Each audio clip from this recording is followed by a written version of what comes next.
Welcome to Whispers Through Time. Today we'll tell you the story of the Plague Doctor. Chapter 1: The Mask I Chose. I did not become a doctor to save lives.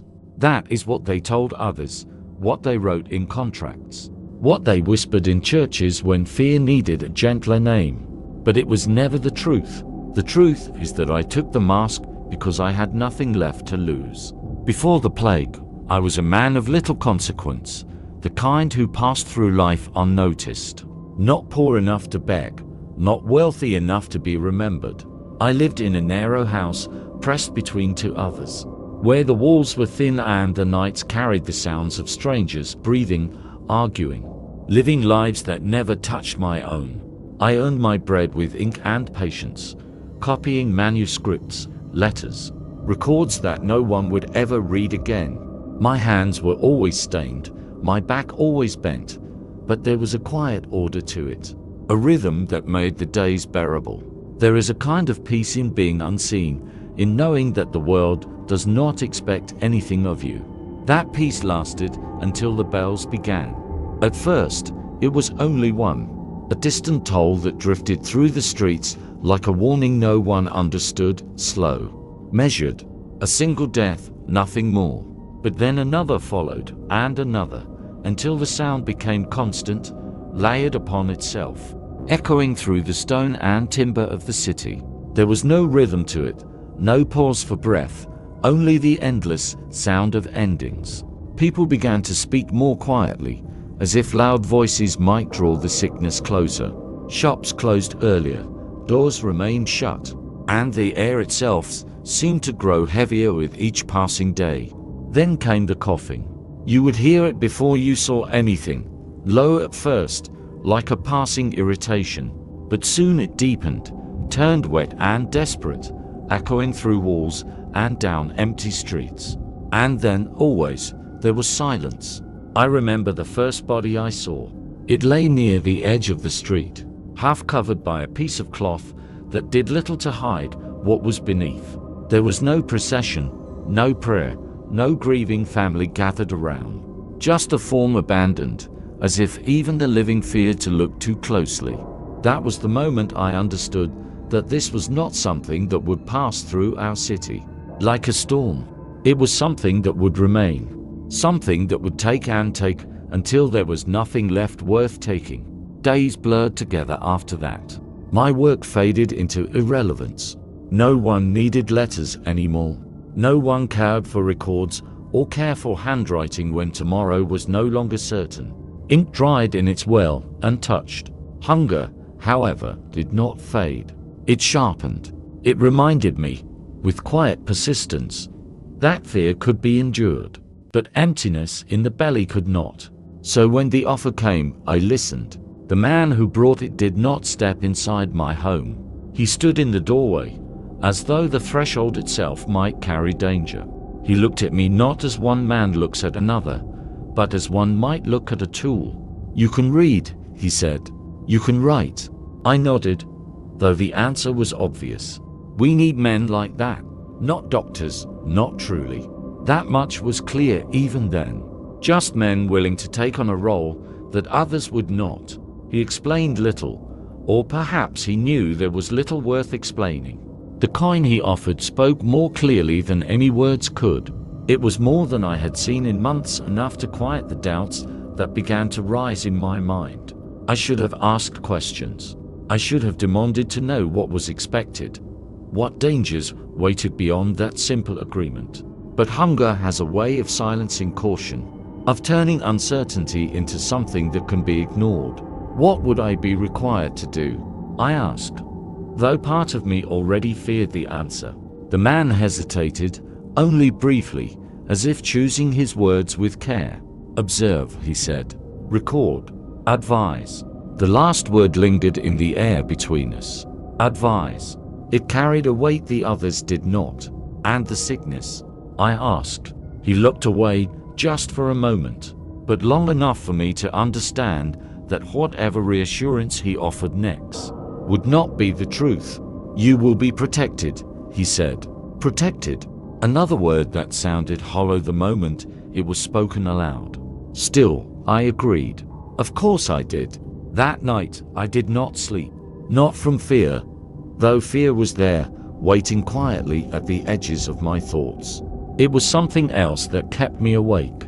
A growing awareness that I had stepped onto a path I did not understand and could not easily leave. When morning came, they brought the mask. It arrived in a plain wooden case, unmarked, as though what it contained needed no introduction.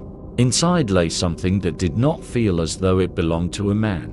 The beak was longer than I expected, carved and hollow, filled with dried herbs whose scent rose sharply the moment the lid was lifted.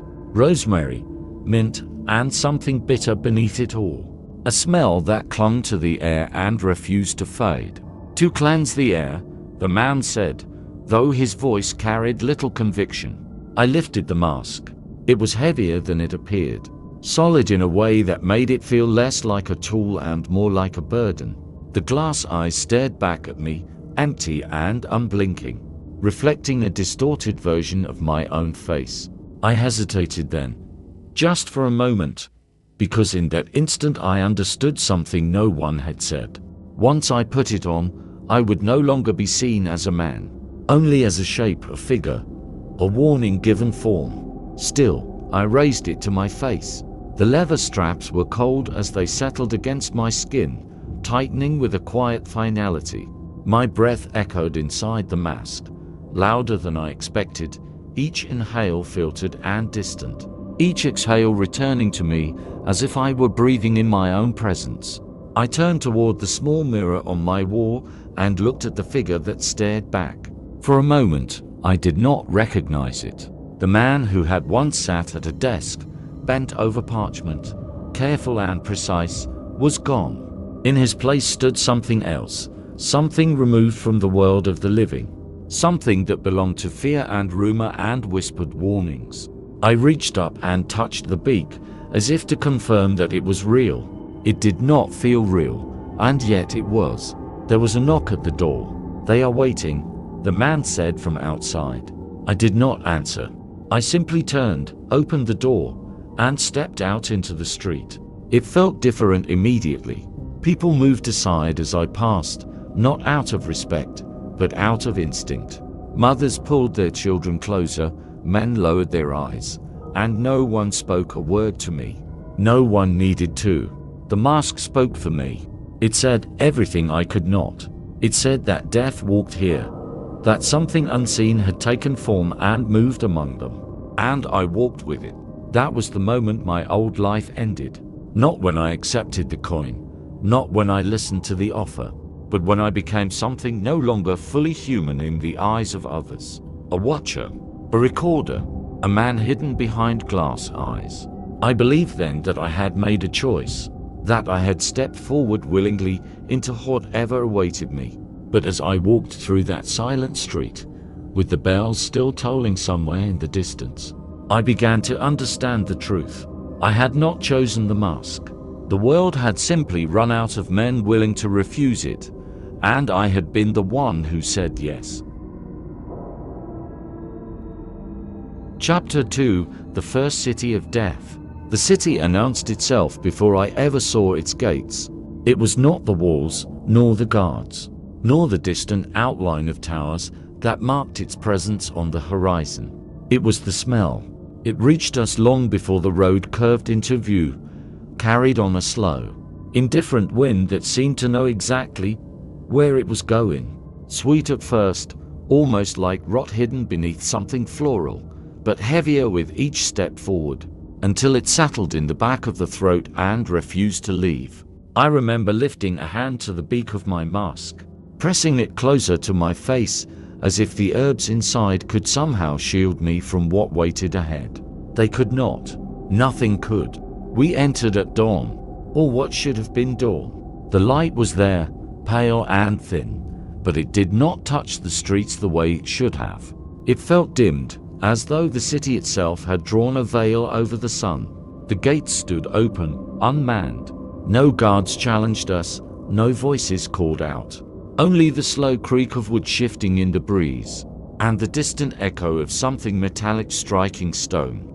A bell, perhaps. Or something dropped and forgotten. The man who had brought me here said nothing as we passed through. He did not need to. The silence spoke clearly enough. Inside, the street stretched empty before us, though not abandoned. That was the first thing I noticed. This was not a place devoid of life. It was a place where life hid. Doors were shut tight, windows sealed, cloth nailed over cracks where light might escape. The city had folded in on itself, retreating from something it could not fight. Our footsteps echoed too loudly. Even through the mask, I could hear them, sharp and intrusive, as if we were trespassers in a place that no longer belonged to the living. Then came the sound I would come to know better than my own breath. Coughing. Not from one place, but from many. Behind walls, beneath floors, echoing faintly through narrow alleys. Some were weak, fading before they fully formed. Others were violent, tearing through the air with a force that made my chest tighten in response. I could not see the people making those sounds, but I could feel them. Everywhere. Watching. Waiting. Dying. We passed the first cart not long after. It stood abandoned in the middle of the street. One wheel tilted slightly, as if it had been pushed too far and then simply left behind. Inside it lay bodies. Not arranged. Not covered. Just placed, one atop another, as though whoever had gathered them no longer had the strength to care how they were seen. I slowed without meaning to. My eyes lingered longer than they should have. The man beside me noticed. "Do not look too long," he said quietly. "You will see too much." I did not ask what he meant. I already understood. We continued on, deeper into the city, where the silence grew heavier and the air thicker.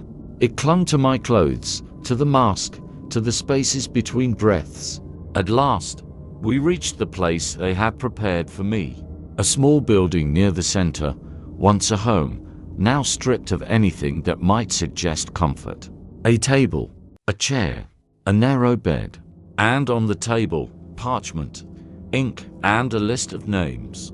"You will go where you are called," the man said, placing the list before me. "You will observe their condition, record what you see, offer what guidance you can."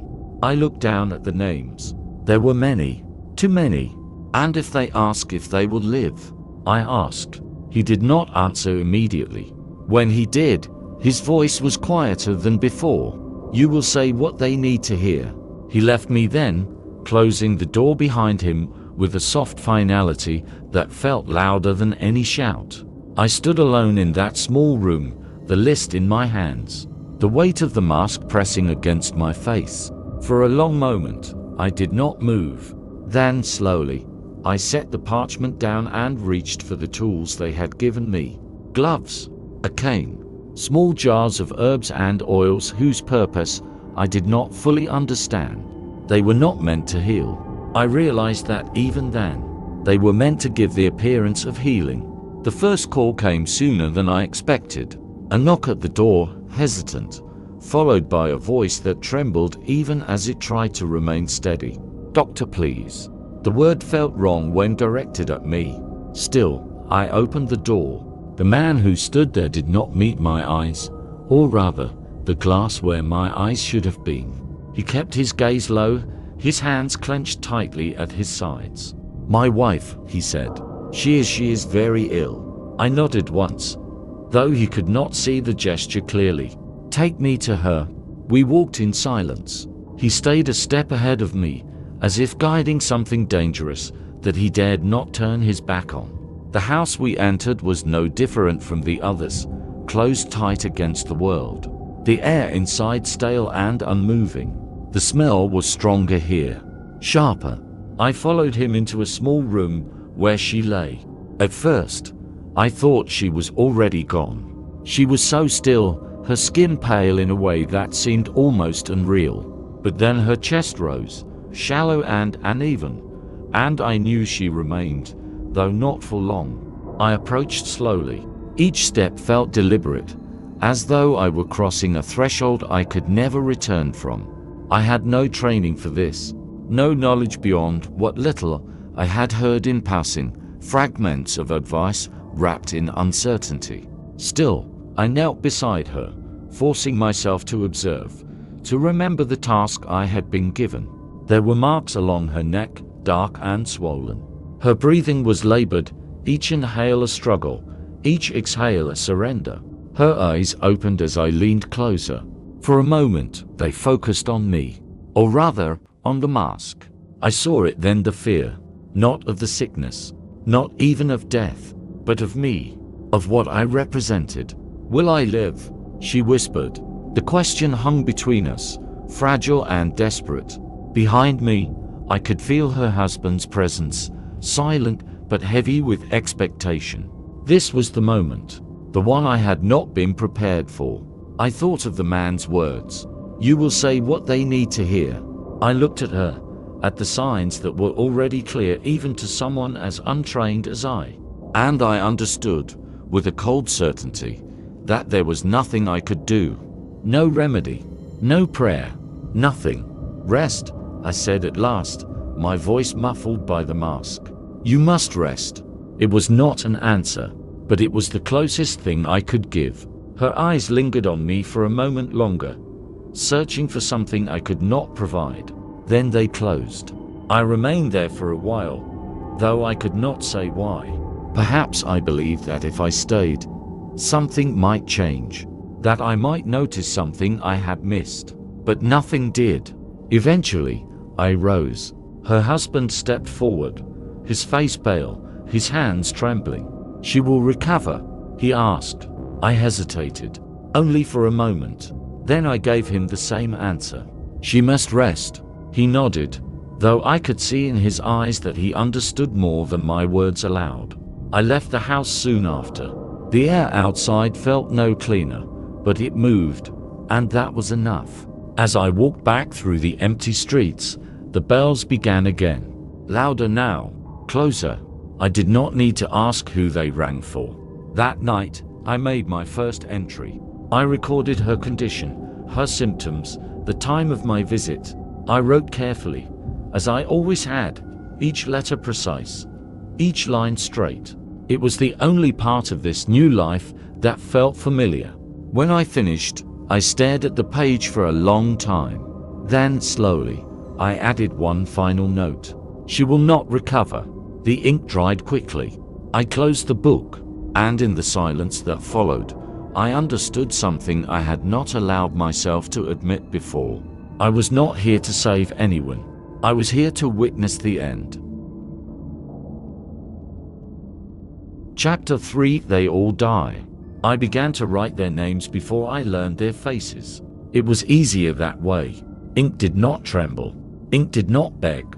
Ink did not look at me with hope I could not return. Each morning, I opened the ledger and added another line, another entry, another life reduced to careful letters and measured observations. At first, I believed there might be patterns hidden in the suffering, something I could recognize, something I could understand. I told myself that if I wrote enough, if I watched closely enough, I would see the thread that bound it all together. But the truth revealed itself slowly, not as knowledge, but as absence. There was no pattern, no reason, no mercy. They all followed the same path, though they walked it at different speeds. Fever, weakness, the swelling, the cough, and then the silence. It became routine. That was the most terrible part. Not the death itself, but how quickly it ceased to feel like an event. I would be called to a house, step inside, observe, ask questions that no longer mattered, offer words that meant nothing, and leave. Then another door, another body, another entry. I began to measure time not in days, but in the number of visits between sunrise and nightfall. 5, 10, sometimes more, and always the same ending. I told myself I was doing what I had been asked to do. I observed, I recorded, I advised. But the word advise had become hollow, stripped of meaning through repetition. There was nothing to advise, nothing to change. I could prescribe rest, herbs, isolation, but none of it altered the outcome. It only delayed the inevitable by hours, Perhaps a day of fortune chose to linger. The people I visited still believed in me, at least in the beginning. They looked at the mask and saw knowledge, authority, protection. They did not see the man beneath it, uncertain and unprepared. They did not hear the doubt in my voice, muffled and distorted by leather and glass. To them, I was the last barrier between life and death, and I let them believe it. What else could I do? To tell them the truth would have been to strip away the final thread they clung to. And yet, with each passing day, that lie grew heavier. I began to notice the way they looked at me when I entered a room. Not just fear, though that was always there, but expectation. Desperation shaped into something almost like faith.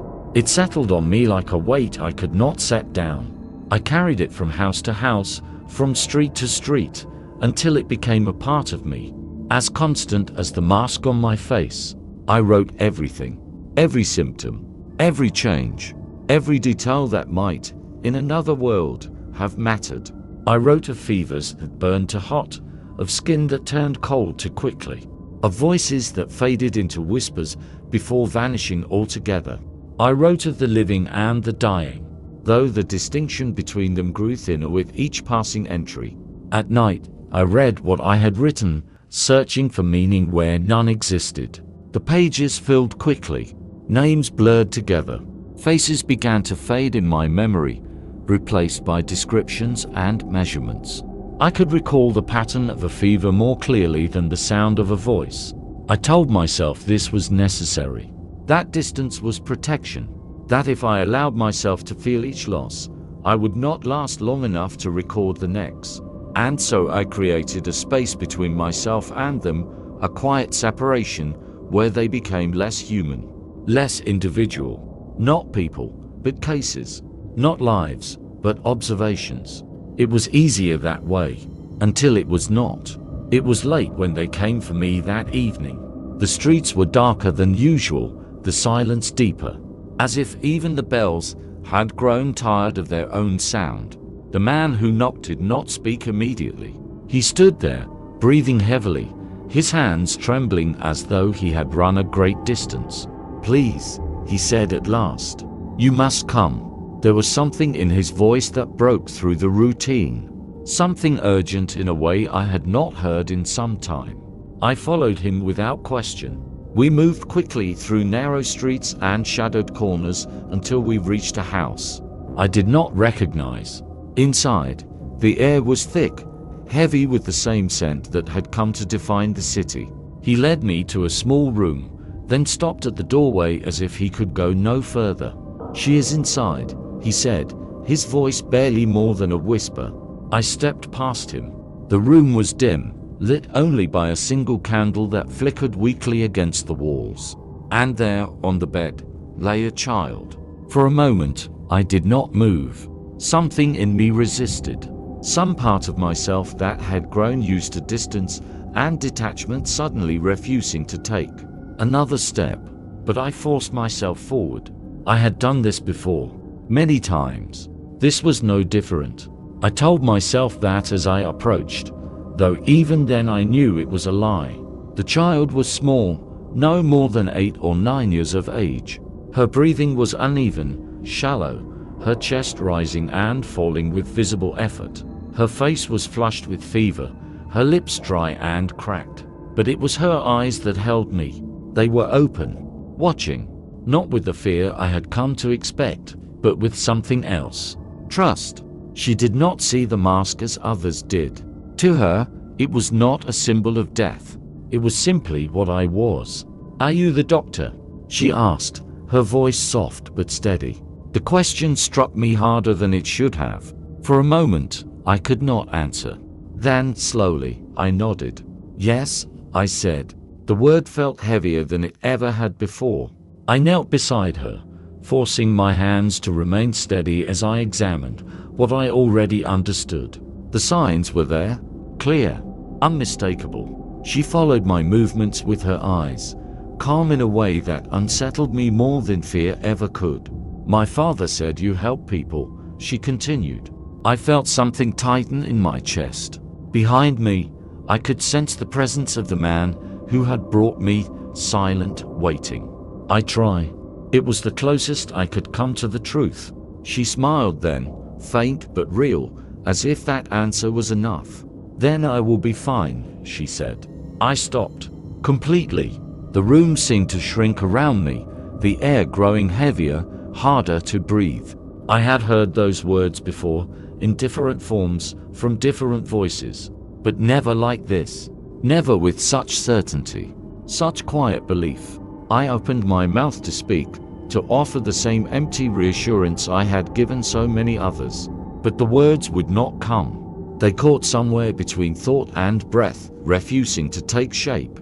Because for the first time, I understood fully what they meant. Not just the lie, but the harm of it. This was not comfort. This was false hope given to someone who did not yet understand what it meant to lose it. I looked at her, at the trust in her eyes, and felt something within me begin to crack. Rest, I said at last, though the word felt insufficient, fragile. You must rest. She nodded, accepting it without question. Her eyes closed slowly, her breathing steadying for a moment, as if my presence alone had eased her pain. I remained there longer than I should have, longer than I had with any other, as if time itself might bend, might allow something different to happen this once. But it did not. When I left the room, her father looked at me with that same desperate hope I had seen so many times before. She will live, he asked. I hesitated, just as I always did, but this time the pause felt different. Longer. He saw it. I could tell. Something in his expression shifted, the hope faltering, replaced by a quiet understanding he did not want to accept. She must rest, I said, repeating the words that had become my refuge. He nodded slowly, though the movement lacked conviction. I left without another word. That night, I returned to my room and opened the ledger. My hands hovered over the page for a long moment before I began to write. I recorded her condition, her symptoms, the time. The details were the same as so many before her. And yet, this entry felt heavier, more real. When I finished, I stared at her name.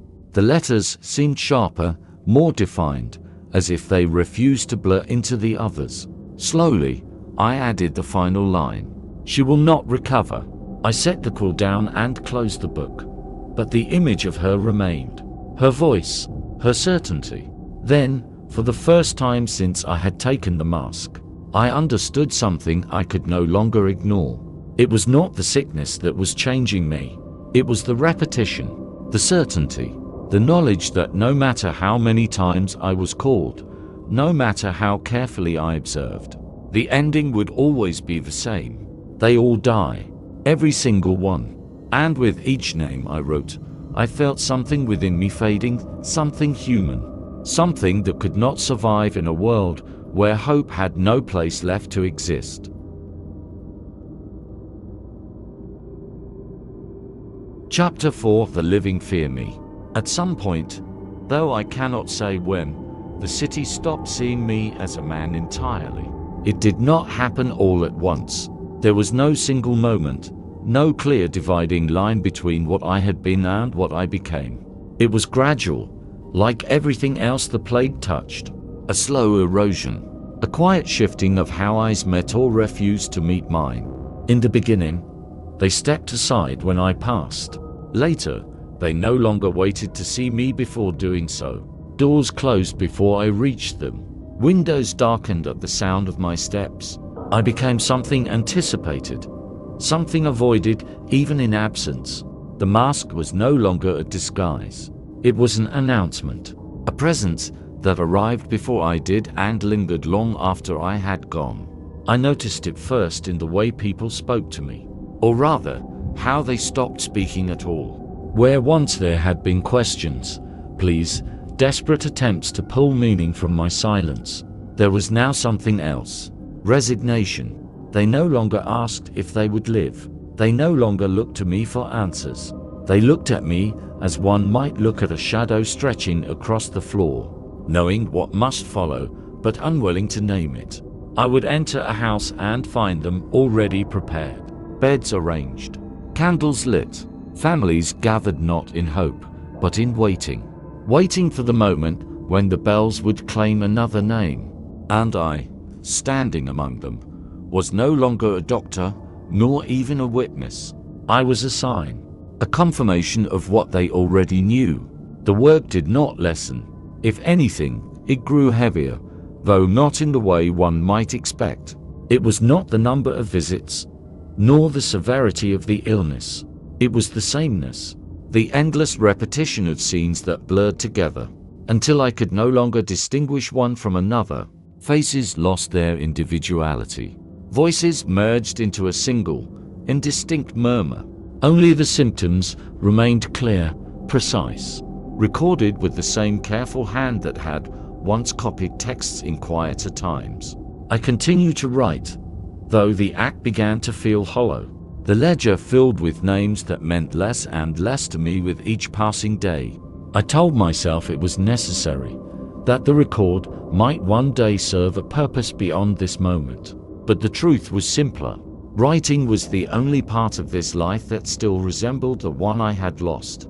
It was the last thread connecting me to something human, and so I held on to it, even as everything else slipped away. I began to spend more time alone, not by choice at first, but by circumstance. There were fewer who would approach me willingly, fewer who dared to knock at my door unless desperation left them no alternative. Even those who employed me kept their distance, speaking through intermediaries, leaving instructions where I would find them rather than delivering them in person. I did not protest. It was easier this way, simpler. The absence of others meant the absence of expectation, of questions I could not answer, of hope I could not sustain. The mask, too, began to change. Or perhaps it was my understanding of it that changed. In the beginning, it had felt foreign, a thing separate from myself, something I wore out of necessity. I would remove it at the end of each day, setting it aside as one might set aside a tool. But over time, that habit faded. There were days when I left it on longer than I intended, hours passing before I noticed its continued presence. Then nights, I would sit at the table, writing by the dim light of a candle, the mask still in place, my breath echoing softly within it. At first, it was discomfort that kept me from removing it. The straps had become familiar, the weight less intrusive than the sudden exposure of bare air against my face. But later, it was something else, something harder to name. I began to feel safer within it, as though the barrier it created extended beyond the physical, separating me not just from the sickness, but from everything else as well. The world outside the glass eyes became distant, muted, easier to endure when filtered through that narrow frame.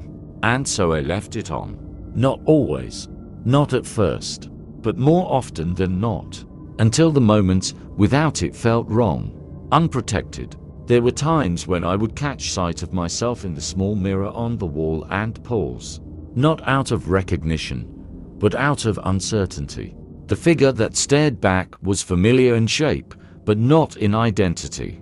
The mask had become my face in the eyes of others, and slowly, it became so in my own as well. I spoke less. There was little reason to use words when they carried so little weight. When I did speak, my voice sounded distant, distorted by the leather and the hollow space within the beak. It no longer felt like my own. It belonged to the mask, to the role I had taken on, to the thing I had become. The nights were the worst. Silence settled over the city in a way that was not restful, but oppressive. The bells rang less frequently now, not because there were fewer deaths, but because there were fewer left to mark them. In that quiet, my thoughts grew louder, and with them came the voices. At first, I told myself it was memory, fragments of conversations, echoes of words I had heard throughout the day. The mind, after all, has a way of repeating what it cannot resolve. But these were different, clearer, closer. I would sit alone, the candle burning low, and hear them as if they stood just beyond the edge of the room. The questions, the pleas, the final words spoken in voices that had long since fallen silent. Will I live? Please help me. Do not leave. They came one after another, overlapping, merging into something that was no longer distinct, but constant. A presence that filled the space around me, pressing in from all sides. I would turn instinctively, expecting to see someone standing there, but there was nothing. Only the empty room, the table, the ledger, and the faint reflection of the mask staring back at me from the darkened glass. I tried to ignore it, to focus on the work, on the act of writing, on anything that might anchor me to the present. But the voices persisted. They did not fade with time. They grew stronger, more insistent, until I could no longer be certain whether they came from memory or from somewhere else entirely. Sleep offered little relief. When it came, it brought with it dreams that felt no different from waking. Streets filled with figures that did not move, faces without features, hands reaching out, grasping for something I could not give, and always the sound of breathing, not my own, but close enough that I could feel it against my skin. I began to avoid sleep when I could, stretching the hours of wakefulness until exhaustion forced my eyes closed. It did not matter. The boundary between waking and dreaming had already begun to dissolve. I could not say when I last removed the mask for an entire day or a night. The memory of bare air against my face felt distant, almost unfamiliar. The mask had become constant, its presence as natural as my own breath. I no longer thought of taking it off. There was no reason to. Without it, I was exposed, not just to the sickness, but to everything I had tried to keep at a distance. With it, I was protected, not from death, but from feeling, from doubt, from the weight of what I had come to understand. I walked the streets as I always had, moving from house to house, from one ending to the next. But now, when people saw me, they did not simply step aside. They turned away completely. Some crossed themselves. Others whispered prayers under their breath. A few shut their doors before I even reached them, choosing silence over the confirmation I carried. I did not blame them. I understood. I would have done the same. Because I knew, as they did, what my presence meant. I was no longer a man who visited the sick. I was the moment before the end, and the living feared me more than the dead ever could. Chapter 5. I stopped trying. There came a day when I realized I no longer listened. It was not sudden, not a decision made in defiance or despair. It was something quieter than that, something that settled into me without resistance, like dust upon a surface long undisturbed. A man would speak, his voice trembling, his words heavy with fear, and I would hear the sounds without hearing the meaning.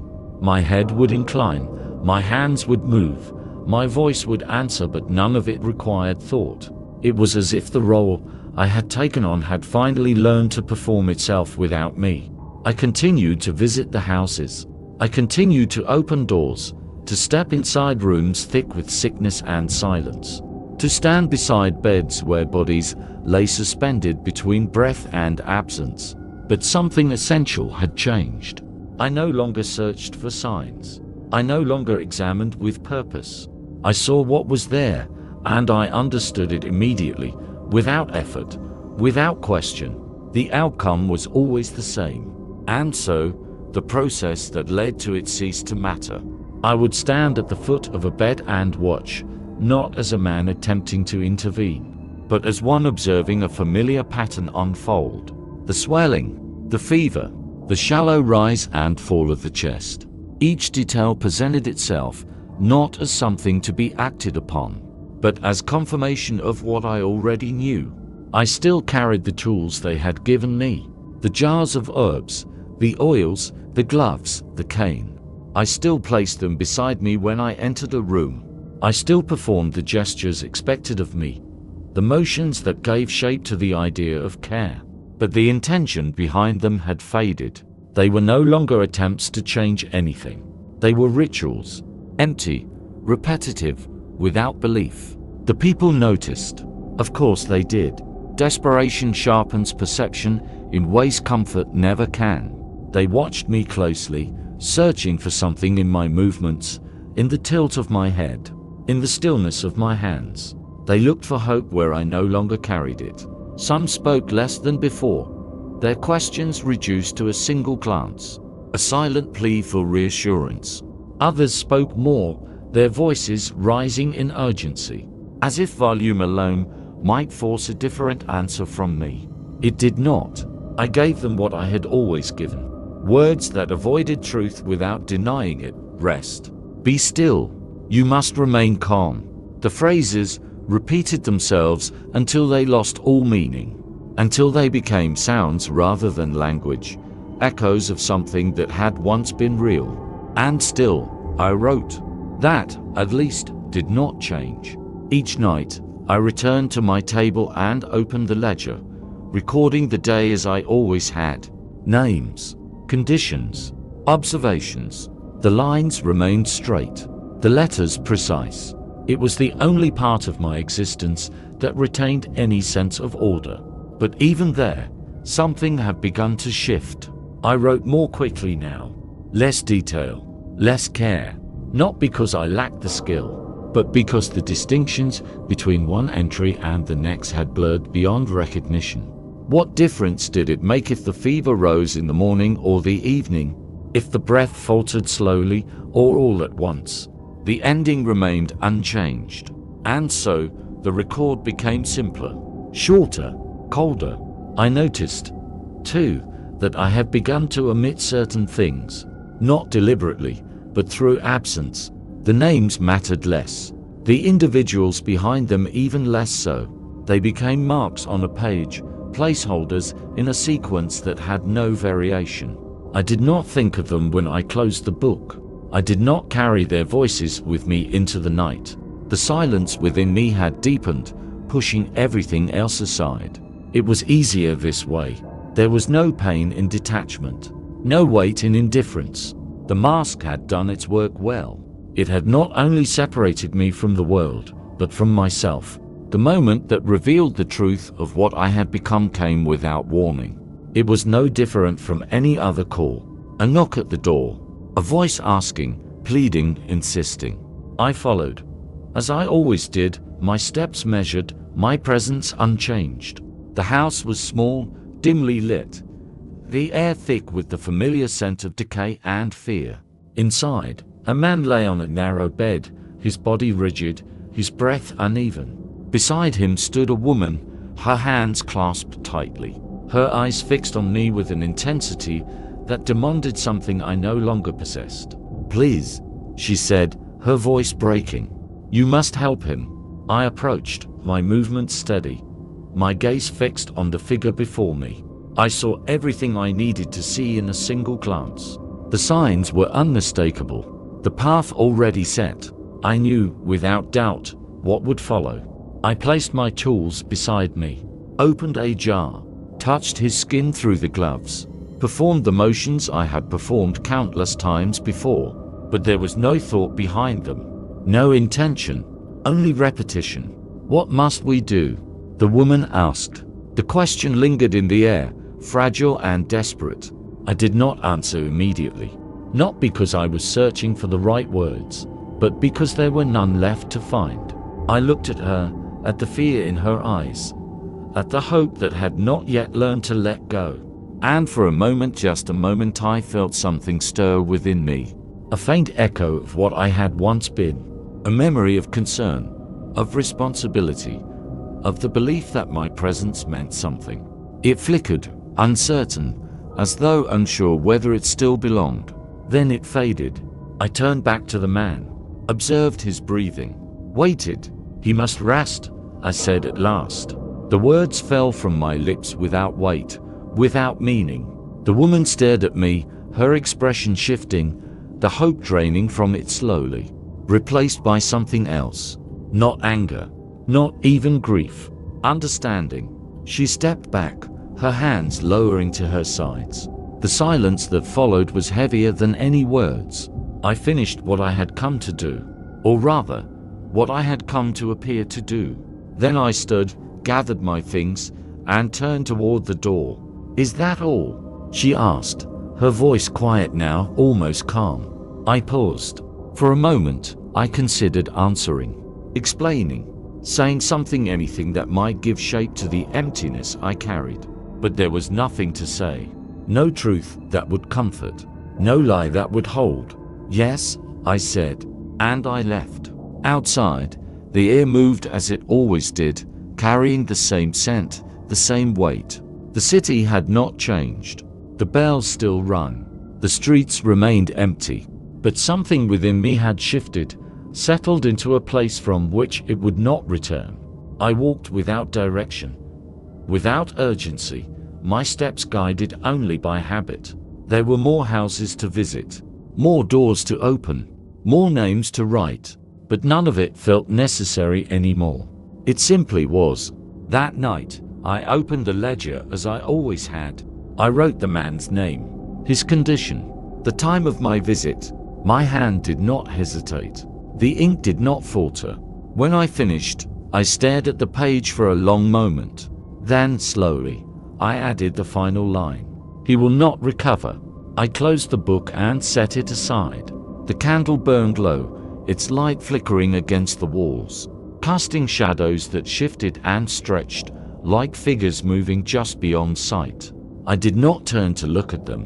I did not listen for the voices. There was nothing left for them to say. For the first time since I had taken the mask, I understood fully what I had become. I was no longer a man pretending to be a doctor, nor even a man witnessing death. I was something else entirely. Something quieter, colder. I had not failed to save them. That had never been within my power. I had failed to try, and in that failure, I had found a strange and terrible peace.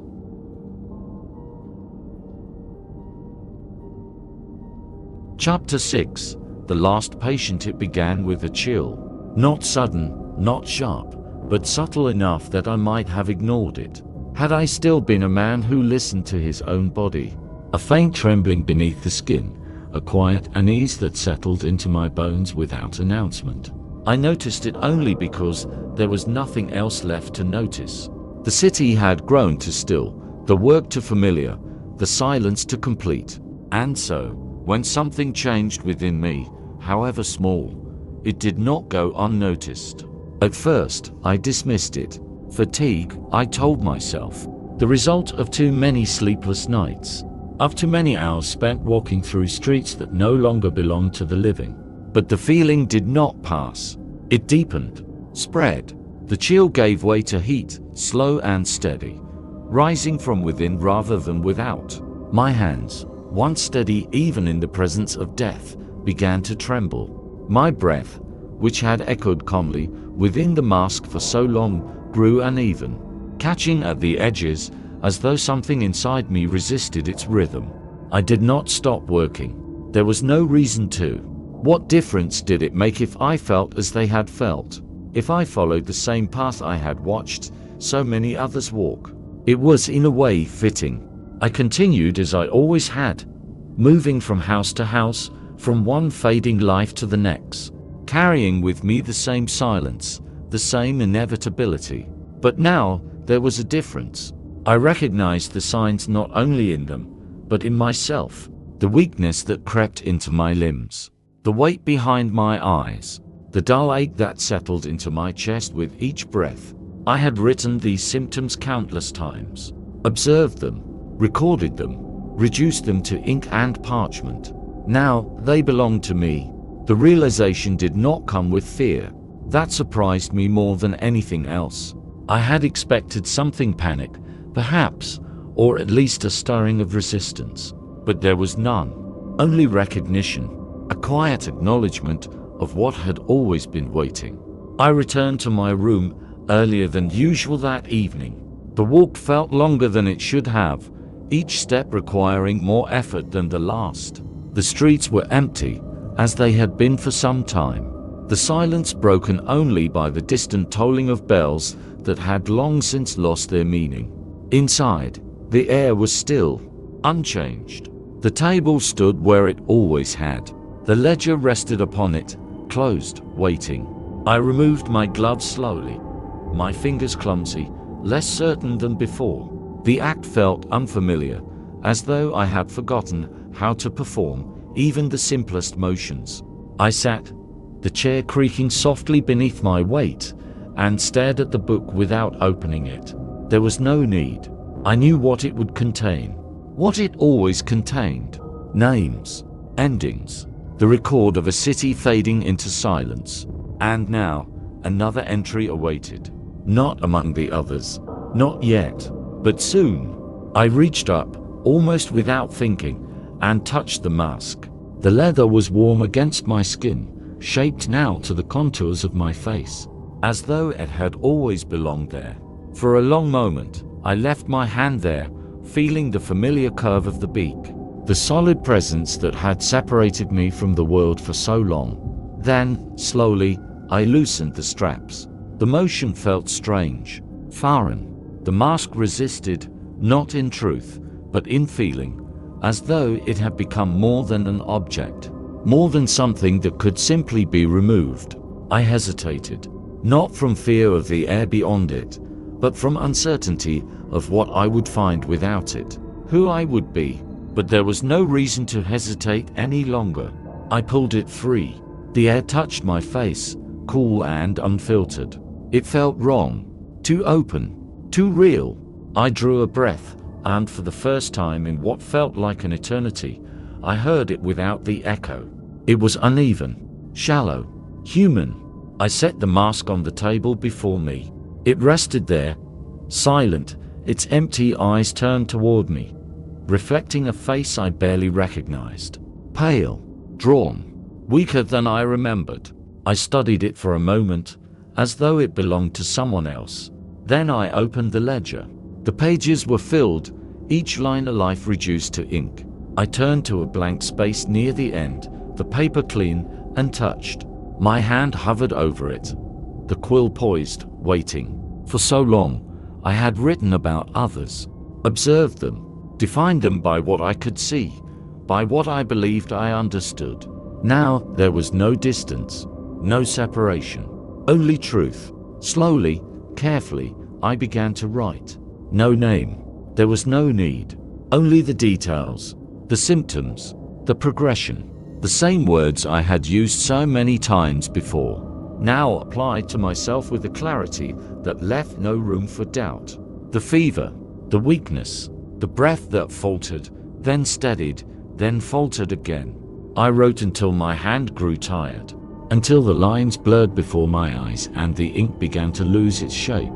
When I finished, I set the quill aside and read what I had written. It was precise, accurate, complete, and utterly meaningless, because I already knew the ending. I always had. I closed the book slowly, my hand lingering on the cover as though I might feel something through it.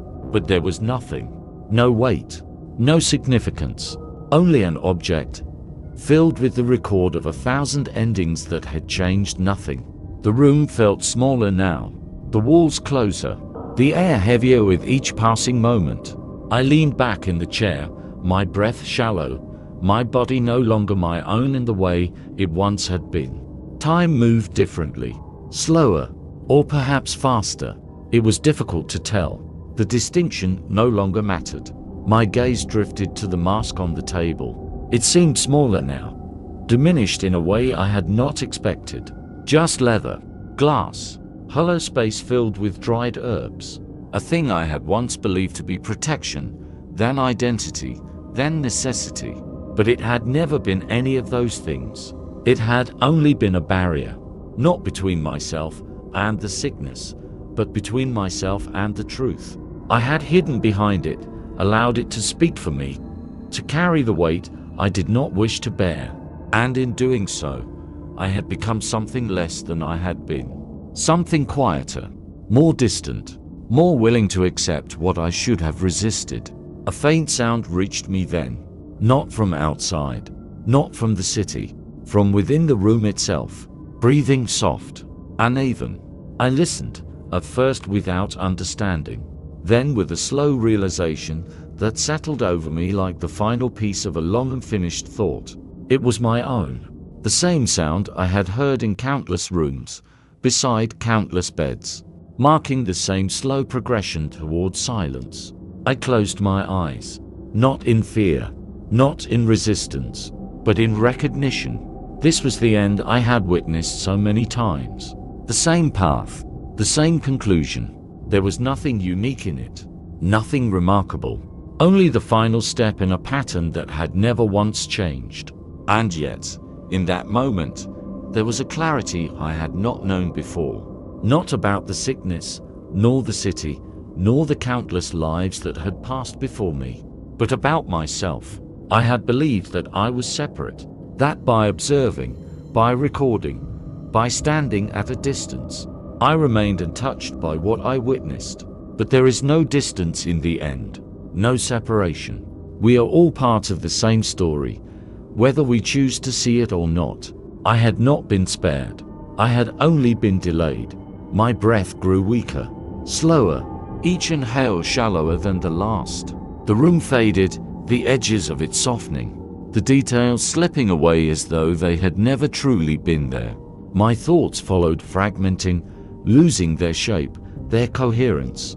But one remained, a single understanding, simple and undeniable. I had not defeated the plague. I had not even fought it.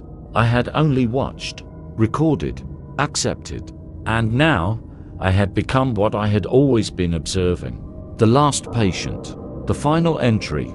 My eyes opened once more, drawn to the mask resting on the table. For a moment, I considered reaching for it, placing it back upon my face, returning to the role I had carried for so long. But there was no need. That part of me had already ended. I let my hand fall back to my side. The breath came once more, then again, then less. And as the silence began to settle, as the space between each moment stretched further than the one before, I understood the only truth that remained. In the end, there are no doctors, no witnesses, no masks strong enough to keep us apart from what awaits. There is only the same quiet conclusion, the same final breath, the same stillness that follows. And I, who had written so many endings, had finally reached my own.